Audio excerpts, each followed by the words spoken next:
All right. So yeah, like I said, what I wanted to do is demonstrate an example where users can take turn basically in any order they like, as opposed to predefined order. So let's probably start a new project and actually let's send this project to Blockly, and then we'll as an example, maybe you already had an idea, but could this like be a crowdfunding? that's kind of what I was thinking. Okay. Maybe like 5 users or whatever number, right? It's going to grow big, as you'll see. Take turns to, I guess, to deposit something into a pool. But they can do it in any order they like. So we've done this before, right? When we first started looking at recursion, we had like an number of users, and they take turns putting money into a pool. Well, this is going to be more like, I guess, it doesn't necessarily mean that, just it can be anyone. Like it can be in any order, not. So we might have a when deposit by. It doesn't matter what order the people come and contribute to the crowdfunding campaign. Yeah, exactly. Like you don't want to tell user 3, oh mate, you have to wait. User 1 and 2 haven't deposited yet, right? So that's what we're going to look at how to do. Currency can be ADA. Amount can be. We'll just do one each, but in any order. It doesn't really matter. Into account of, and we'll just say, I'll call this pool. So everybody's just putting money into the pool. And then what I'll do is I'll duplicate this thing. And so we continue with 1. Sorry, we start with 1 and we continue with 2. And then the whole thing is, this is all fine, but we also need to duplicate this guy here and go the other way around. So when 2 and 1. And we just need chuck a few close contracts into a few places and fix a few slots, and then we're kind of done with the demo.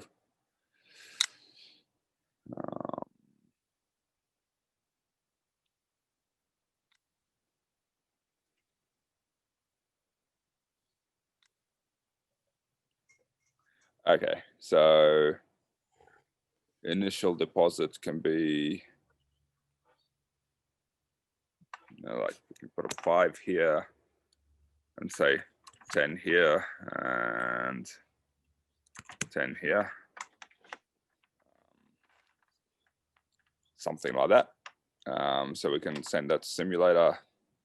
What's our warning? We're missing one more close somewhere. Here.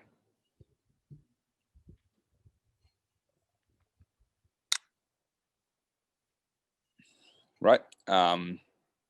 So that's not super complex, but it means that, we can start a simulation. And now we've got the option of user 1 putting in their money first and user 2. So say if user 2 goes first, then now only user 1 has the option because user 2 already has. And we do that, and then we're finished, and the pool has 2 ADA. Gotcha.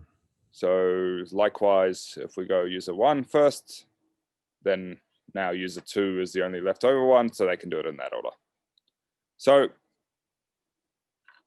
very simple, but you can already see how it's, like if you look at it in Blockly, it's already kind of got a little bit of complexity there. And we've barely started. Because you have to represent each of the possibilities. Yes, basically. Gotcha. So I'm trying to think like, because I know you said, this isn't very realistic for, you know, like campaigns of 10,000, yeah, or whatever. So I'm trying to think like even in the aspect of like um a 5 or 3 person or something can't contract this like this, like gets big. yeah. Yeah, exactly. Like I think 5. So yeah, you just got to remember each of these, all of the options. So 5 will give you 120 different branches that you can go down. Because there's a calculation, like it's called a factorial. So basically, when you're doing these all kinds of permutations, then the number of branches is actually like it's all of the numbers up to that number multiplied together. So if you got 5, that means the number of branches you end up with is like 5 times 4 times 3 times 2 times 1, which is, I think it's 120. So you were mentioning to me that, realistically the contract we were working on last time, Yeah. it really is not just a limitation of playground. It's just the tree gets It, so big, it's yeah. just not even feasible. Yeah. So how is you were saying, but how is you were saying about using Plutus? How would Yeah. Plutus be different than So, this?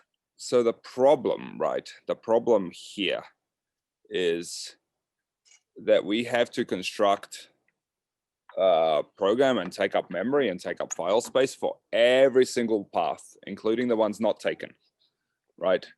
Whereas Gotcha. in a more normal computer program, you wouldn't construct a big giant space for all of the possible things that can happen. You would maintain a list of remaining users, and every time someone votes, you remove them from the list and then wait for someone else in that list to vote, right? So Gotcha. Okay. so you keep a little bit of data around. Like we don't really have data in Marlowe because it's all, I mean, we have a little bit of data that represents the choices that are made by people, but we don't have any kind of storage of variables or storage of data. So what we do instead is we do this whole, we have tree branches, which represent kind of at this point in the branch, everything that happened in the past. And that's why like it's handy and it's finite, which is really good for analysis purposes, but it's also huge, and the more things happen, the bigger it gets. With a more regular computer program, you wouldn't do that, right? You'd maintain a list of users who have voted so far, or more likely the users who have left to vote, and then it's there, or in our case here, a list of users who haven't paid in yet. And then instead of going, oh, when user 1 pays, when user 2 pays, when user 3 pays, you'll go, when someone pays, remove them from the list and then wait for the rest of the list to pay. Like, Gotcha. Okay. so it ends up being one path with some memory as opposed to all of the possible paths. And that's why one is possible and the other is basically not, beyond a certain size. So what you were telling me earlier then about it's because of Blockly more than anything, or is it truly a Marlowe, and like you said, Yeah. it can be done in Plutus, but Yeah. is it a limitation of Marlowe only in Blockly or Marlowe in general? No, it's a limitation of Marlowe in general. Because Okay. even without Blockly, you end up having, like, ultimately when you run one of those, a Marlowe program looks like this. This is ultimately what it is, right? Okay. And the problem is that this program still grows hugely if it contains every possible branch. Yeah, even the ones that aren't selected. Yeah, exactly. So like this grows, but the Haskell program doesn't grow, right? So, like the Haskell program generating this doesn't particularly grow. Like, I mean, Okay. it grows a little bit, but it doesn't grow exponentially. And that's the key, that you in Plutus you could write the equivalent of that Haskell program directly instead of just a Haskell program to generate Marlowe. You write a Haskell program to just run on the chain, and that's kind of your difference. Have you played around with that? I've started to play around with it. Yeah. Yeah, that would be I'd be very interested in seeing how that's Yeah, sure. Well, we can do that in one of the future lessons. Awesome. Yeah. Yeah, perfect. Because that's definitely, and I think that's ultimately for production purposes you'd have to do that, because it's just too big otherwise. 10, like if you said 100, then I'd be like, oh, maybe, but the 100 is not even close, right? Like, so yeah, and you got to remember 1,000 isn't 10 times bigger than 100. It's like it's 1,000 times bigger than 100. Like, so every one you go up, you double the size. So anyway, yeah, gotcha. Makes sense. I'm just, it helps me, better understand the differences between Plutus and Marlowe. What's happening but what the code looks like, what's happening behind the scenes. I mean, they're ultimately they work together, but so ultimately this this Marlowe program compiles to a Plutus program in order for it to work on on the chain.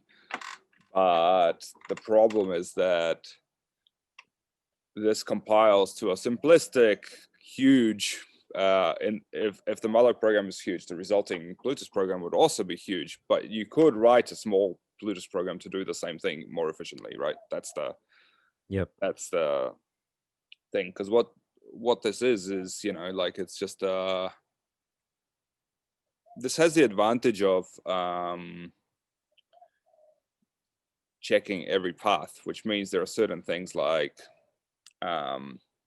you've seen in the static analysis for Marlowe, it does things like warns you, hey, you can't pay this amount, it hasn't been deposited yet, right? So it knows everything that's happened up to every point, which is awesome. But the disadvantage is that, like, it's fundamentally finite, and as the complexity of a program increases, its size grows because it's got to remain finite, basically. Yeah, with a bunch of unnecessary information. Yeah. Okay. Anyway, so this is the thing, and we've got if we go back to Blockly, that's what we're doing. So what we want to do is basically emulate this for arbitrary number of users. So let's go back to Haskell. So actually, send to simulator. Let's just I've lost it. I'm sorry. Shit.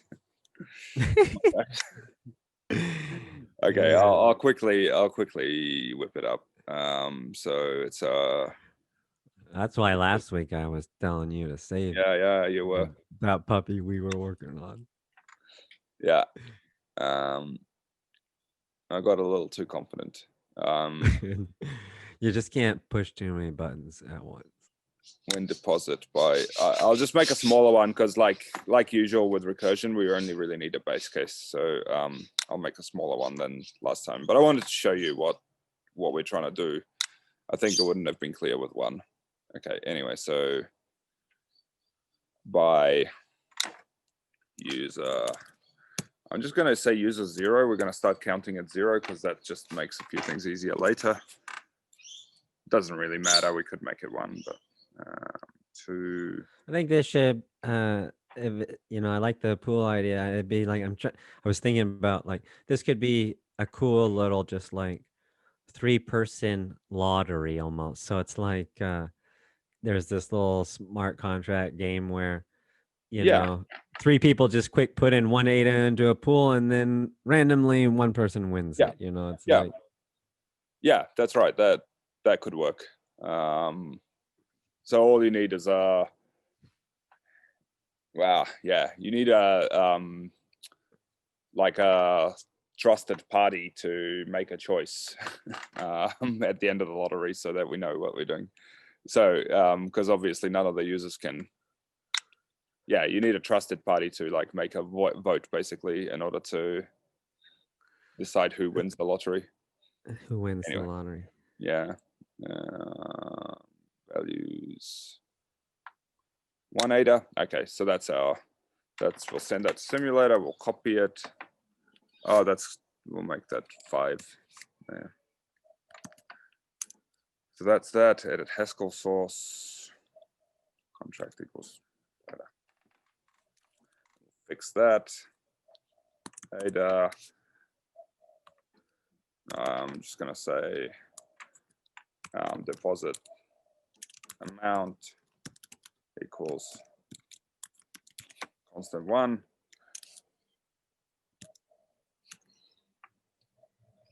Pool equals roll pool.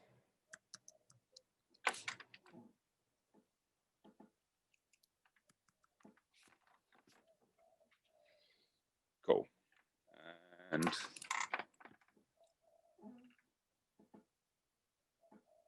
what else can we do? This is going to be we'll leave this. Actually, let's refactor it out a little bit now. So what I'll do is do this. Let's think about it. Yeah, we can make a deposit. No, we'll just leave that as it is. So basically, oh yeah, okay. So this part here will pull into its own function as well, and it's kind of, I'm thinking ahead, so we'll do that first. So make case, and that'll take I'll start, we'll do the same as we usually do. So string to case, I guess.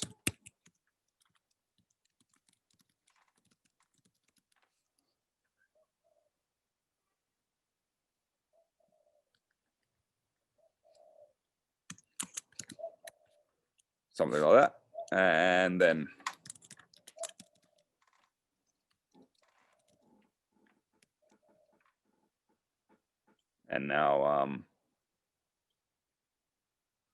now that'll be username. It's going to complain about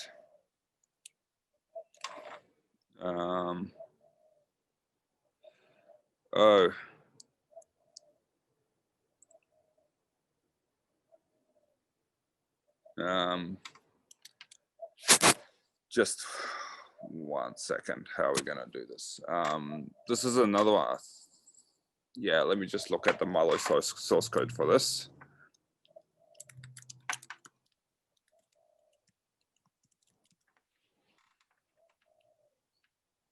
And that says Marlowe, but we actually want to be in Plutus. Unfortunately, some of these things are not completely documented, so you end up still having to just go into the code and see what the thing does. Shouldn't take too long. No worries. I always learn just from watching you. Yeah. Okay. Go even find stuff. Helps me learn how to go look for it. Yeah. Cool. Data case equals case action A, and then so that's a case of contract. Okay, that's what I wanted to know.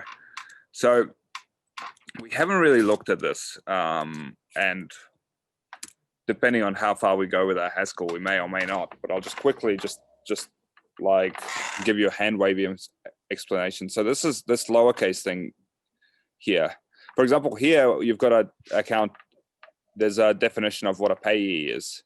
And it says, a payee is either an account that contains an account ID, or it's a party that contains a party. Okay. This one's a little bit different because this one says A case A is something that contains a case and an action and an A. So like that A here, it kind of has to be the same as here. Okay. Which is what this is complaining. Like I just said case, but it's got to be case something. And I didn't really know what it was, so I kind of wanted to look at here. A contract is a close or a pay or a if or a when, and that when says that it contains a list of case contracts. So that's basically what I wanted to know. Gotcha. That is a case contract. So now it should give me some string warning as well. Okay, so import token equals ledger value dot token name, like that.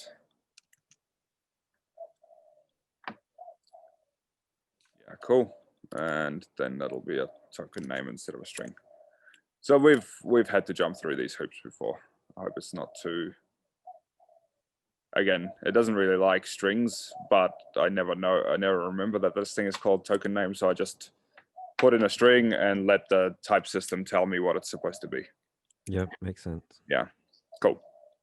Okay, so that's a single case, but now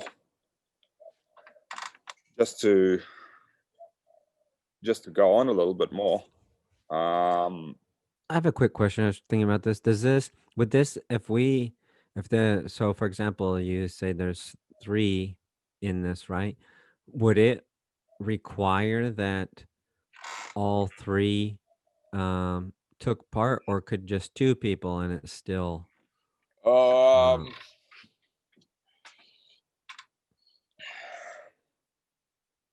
I guess you would decide in the. No. It could, like, so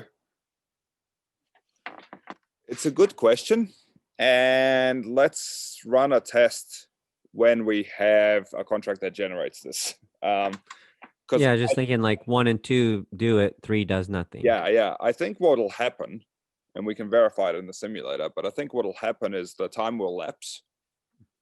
And oh yeah, okay. Yep. And then 1 and 2 will, then the pool will have 2 in there, and it still gets paid to pool because the contract isn't cancelled if the time lapses. Like when the time lapses, like if the contract closes when the time lapses, closing means that everybody gets what's in their accounts. Gotcha. So yeah, I think basically 2 could do it.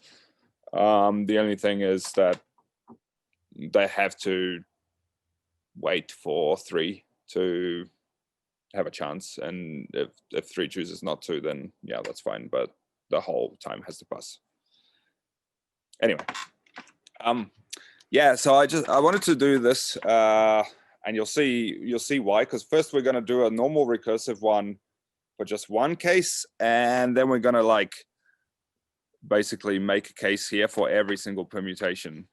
But let's go one step at a time. So actually here now, right now, we've got to make case user 0, which closes at the end, but we don't actually want to close. We want to pass in the contract that we do next. So like it'll take a contract. Last time I called this cont for continuation, so I'll do that the same thing here, which means now we pass in close here.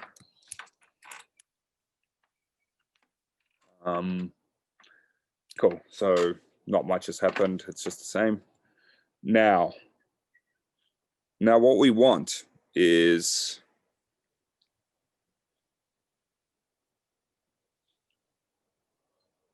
well, there's 2 ways of, let's start with this. So instead of, I'll just move this users here out to here. So we'll give it a token name. It's always confusing that a user is a token name, but yeah, it is confusing. Yeah. But yeah, just think when you see token name in Marlowe, think string. Yep. That's what it is. Okay, so that's that. Then that will say contract user 1. We should still be compiling. I don't think we have to run it, but we'll compile. Cool. Okay. Now we want to make it. We probably. Yeah. Now we want to make it recursive. So instead of just passing in a token name, we want to pass in a list. Like that. And then we're going to have two types. So I guess,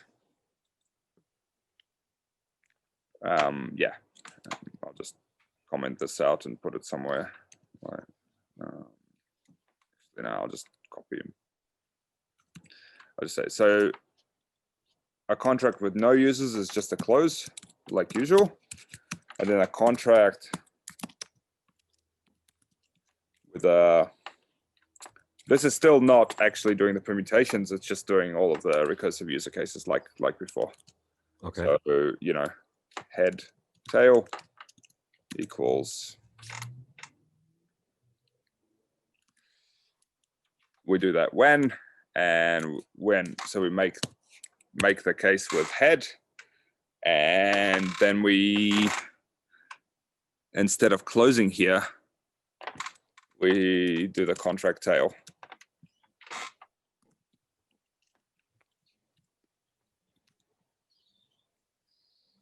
And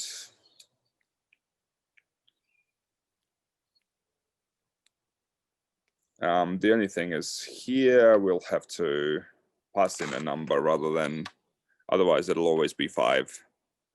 So I'll add an integer.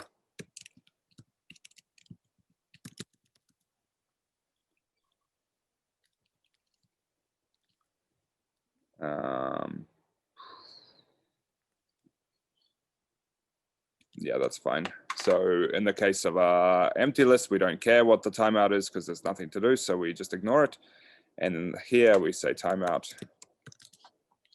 And then here we pass timeout instead of the timeout. And then here, now we have to pass a new timeout to the remainder of the contract that will say timeout plus 5, just so each one is incremented. Gotcha. If that makes sense. Cool. So yeah, that should be it. We just have to pass the timeout. So the original one can be 5. So now if we compile this, we should,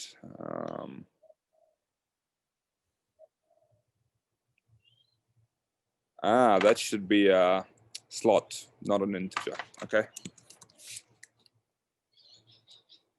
I wonder if we can just say slot. I think we probably can.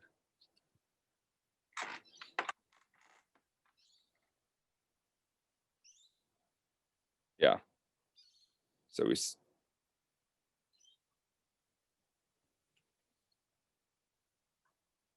me just because I've already lost my code once. So. I was gonna say it. Yeah. I was waiting to see.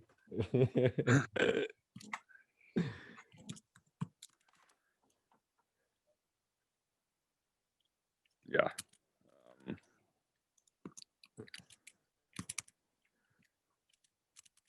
Cool. Okay. Just so we don't lose it. Yeah, it makes it easy. Just the notes there. Yeah. So that with one user, obviously it's going to work. Let's add a second user.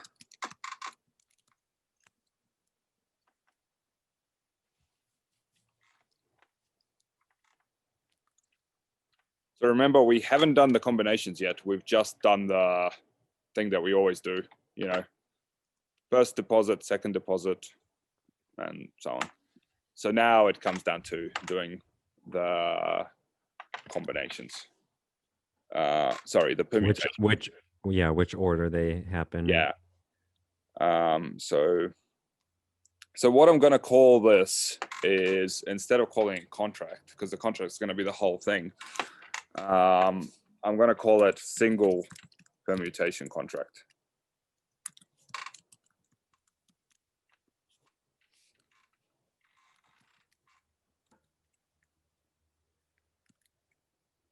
And so that takes a single permutation. And then I'll write another contract with the same parameters. And for now, I'll just say contract equals single permutation contract. That's not ultimately what we're going to do. We're going to change it in a second, but just so this kind of interface stays the same. Okay, so you probably haven't seen this kind of definition. So you can just say a function's equal to another function, and that's totally fine. Like Haskell accepts that as valid definition. Okay. So we'll just do a quick run. Yeah, same as before. Cool. Okay, now what we actually want to do is not that, but let me just think about how to do this for a second. Yeah, so there's something called let in Haskell. I don't know if we've seen it yet, but what it allows you to do is basically it allows you to create temporary variables, like to store intermediate values. So what I'm going to do is all permutations, or all perms, is equal to, there's a function called permutations, and it takes a list and it gives you another list. So like there's this is the documentation on it basically. So I know we haven't looked at this kind of thing a lot, but basically what this says is permutation takes a list of A's and returns you a list of A's. And A's can be anything here. So in our case, they're going to be token names, but it's just whatever. Like the main thing is the A here is the same as the A there. So if you want a permutation of a list of integers, it'll give you those. And actually, let's open up the REPL, and I'll just show you some examples of what those permutations look like. My REPLs.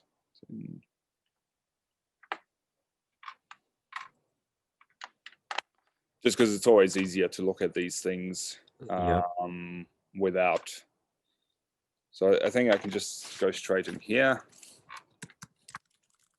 So you have to import this data.list. That's a library that's available in core Haskell, so it'll be available in Marlowe, but you do have to import it, not just, yeah, so that's it. So now, basically, if we go permutations of 1, 2, and 3,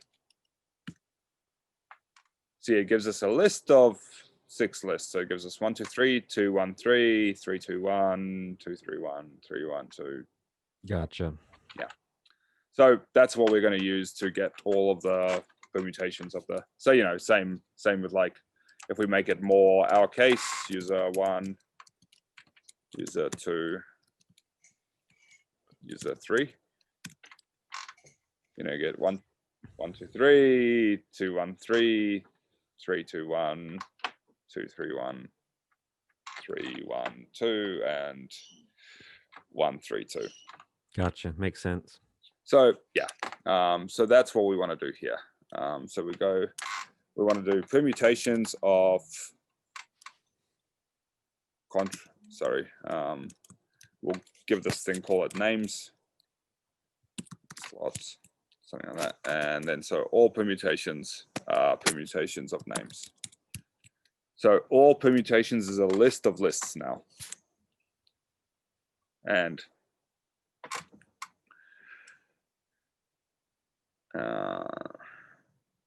We've just got to be a little bit careful with some of the types here, but I guess the compiler is going to tell us. So what we want to do is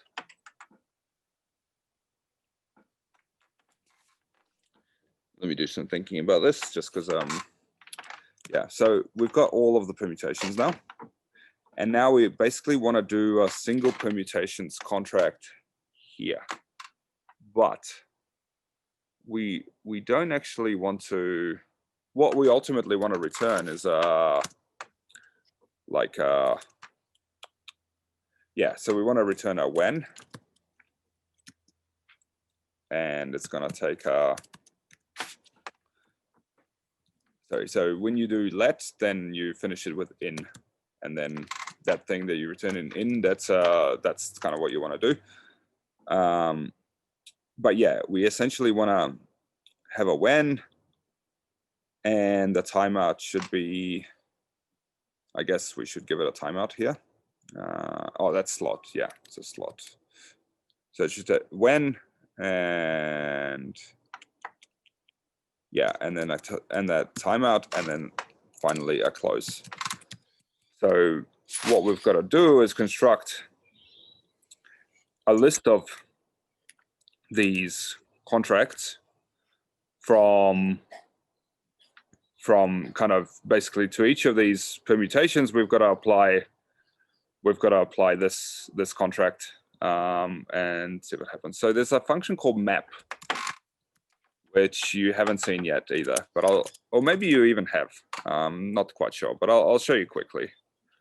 So basically, for example, if we write a little function like inc goes from an integer to an integer, inc n equals n plus 1. So it's just a function that, given an integer, it gives you one more. Then we should be able to run here.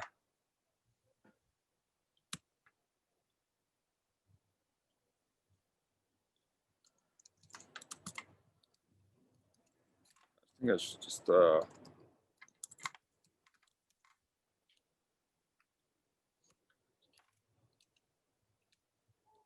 okay. So yeah, inc3 gives you 4. So there's a function called map, which takes a function like inc, and then it takes a list of something, say 1, 2, 3, 4, and that applies that function to each element. So you see it's added 1 to each of those. Gotcha. So basically that's what we want to do here. We want to, instead of like for the when, instead of writing a list, what we actually want to do is take each of our permutations and map it to the single permutation contract, right? So we want to, yeah, if that makes sense. So in when, and then we'll go map single permutation contact all perms.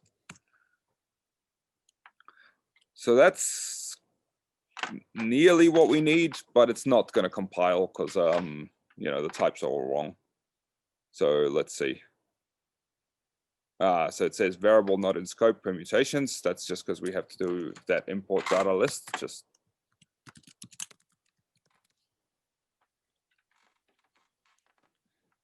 and now it's complaining couldn't match slot contract with case contract, blah blah blah blah blah. So what we actually want is I guess it's what we want to construct is a single permutation case.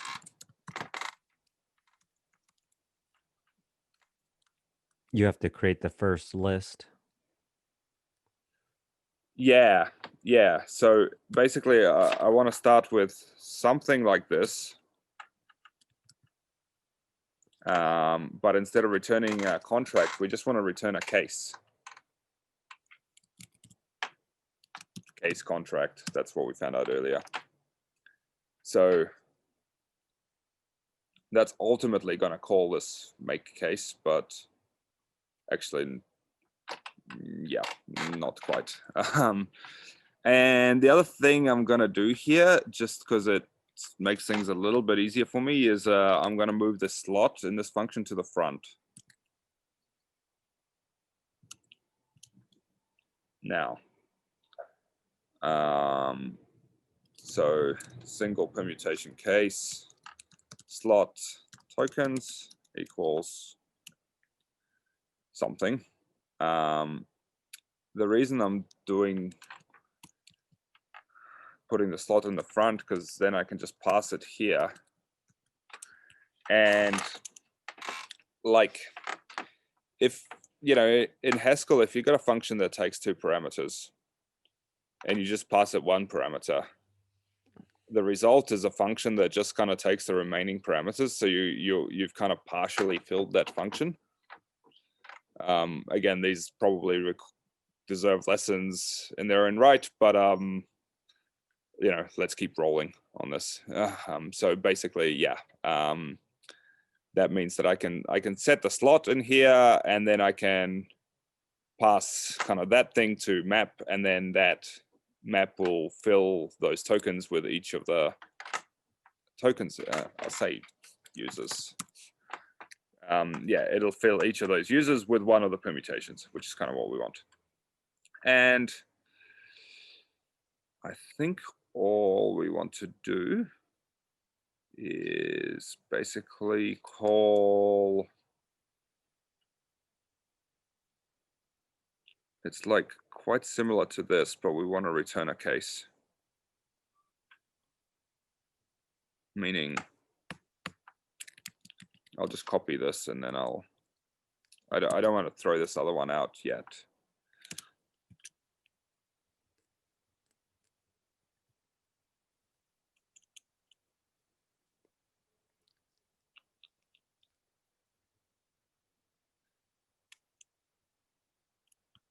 So basically that.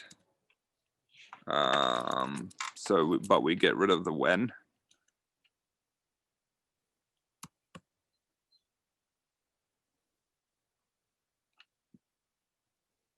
So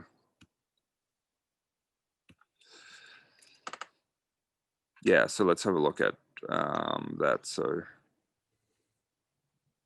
make case took okay, fine. So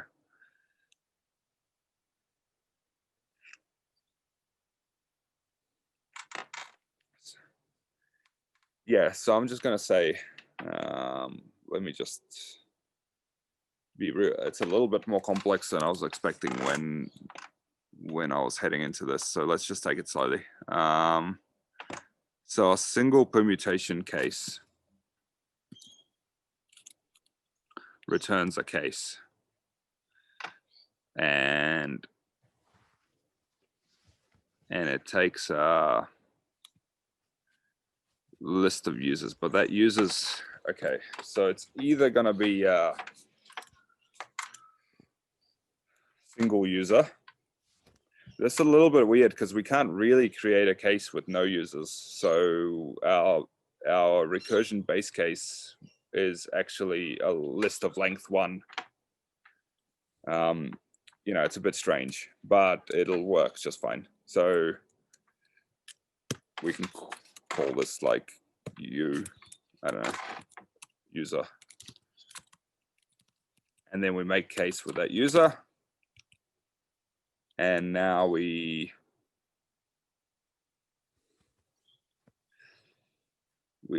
yeah, so in the case of 1, we just do that basically. So we make a case, and when that case is done, we close. So that's that one. Now the more complex one is when the slot is, sorry, the slot is just fine, but now when the user is longer. So we know, so we've got a head tail case. And we know that tail is also, like we know that this is a list of longer than 1. Well, it could be empty, but we'll try to avoid that. But we know it's a longer with a 1, because if it was 1, then this one would have fired. Otherwise, this one's going to fire. So gotcha. In this case, what we do is we make case with a head. But then instead of closing afterwards, we call contract with tail and slot +1 +5, I guess. So I think at that point we stop needing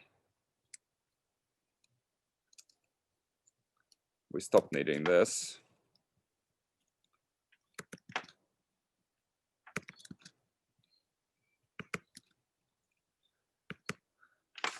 There's probably a shortcut key that would have let me do that. Yeah, okay, so let's try that. I think it should type check. It'll tell us if it doesn't.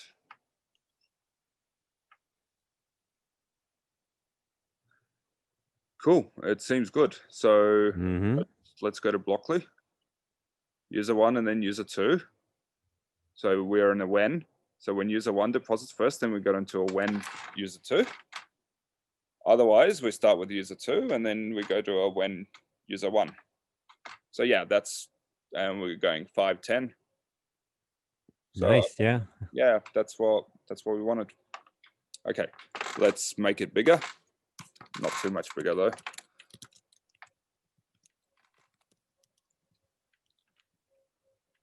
Cool. We can delete this now because that was just a intermediate step, right? Might want to even copy and paste your new complete one. Yeah. I can sense you getting nervous. You could feel me biting on the microphone. Yeah. Cool. So now if we go to Blockly,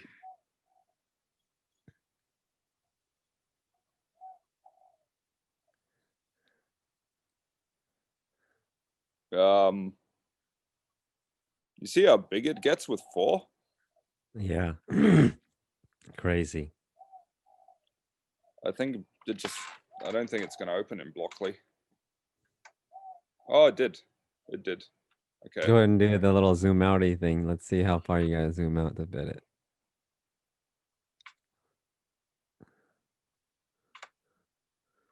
Yeah, it's not too big. I mean, you could manage that, right? Yeah. Holy Anyway, cow. yeah, and that's 4, right? This is what I mean by combinatorial explosion. You know, like it really is huge. But anyway, we can simulate this for sure. But what you're explaining to me earlier, you know, you can still make this contract in Plutus. You just can't necessarily represent it in Blockly, you know. Yeah. Only because you know, basically in theory, every computer program can be represented as something like this that shows every possible state as like a state in a tree. But yeah, there's a reason why we don't write them like that normally, and that's that. Yeah, they just end up being huge. But anyway, there could be a maybe in some contracts though that, you know, they would want to see this. Maybe I'm trying to think like in what kind of like transaction could maybe want to document every unselected choice. I'm not sure. I mean, smaller ones, sure. I mean, this does have the advantage that it can warn you before you run any code. It can warn you, hey, you can't spend money that nobody's transferred to you or deposited, right? Because the main point is in each part of this tree everywhere, it knows everything that has happened up to each point. So without running the program, you already know what your balance is at this point, right? That's the advantage of having it all expanded and yeah, I'm sure there's a use. I'm sure there's someone cool Yeah. could come up with, you know, why this would be, you know. There's advantages, but there's limitations too, like that. Absolutely. Yeah. Anyway, let's do say two pays first, and then we don't have an option of 2, and then 3 pays first, and then hell, let's we'll run it where everyone plays, and then we'll run the next one where the time runs out. So Cool. So for the pool's got 4, and they paid it in the order 2, 3, 4, 1. So that's kind of what we Yep. were trying to achieve. Let's start it again. This time we'll just go 1 and 4, and then we'll just finish the contract. So you see only 1 and 4 played in this case, so the pool got 2. But it's still paid to the pool. That's what I was kind of wondering what would Yeah. happen. Yeah, that's right. So that's what a close is. It's it ends the contract and it pays everybody what's in their accounts. Yep. So yeah. Very cool. Yeah, that's kind of. Yeah, I'd love to keep next lesson, keep building on this concept, and then like you're saying how you would write it in Haskell and Plutus. So Okay. to Yeah, overcome like these obstacles. Yeah, okay. So we can make the next one a Plutus one. Like just it takes a bit more Haskell to get Plutus, but I'll try kind of prepare it in such a way to let you know which parts you can just copy paste and which parts are important and you have to understand as part of the program. That'd be but awesome. Yeah, I'll have a go at this, and yeah, so the next one we'll try do some simple things in the Plutus playground, but we'll try do this specifically. Yeah, thank you. Cool. Okay, I'm stopping recording.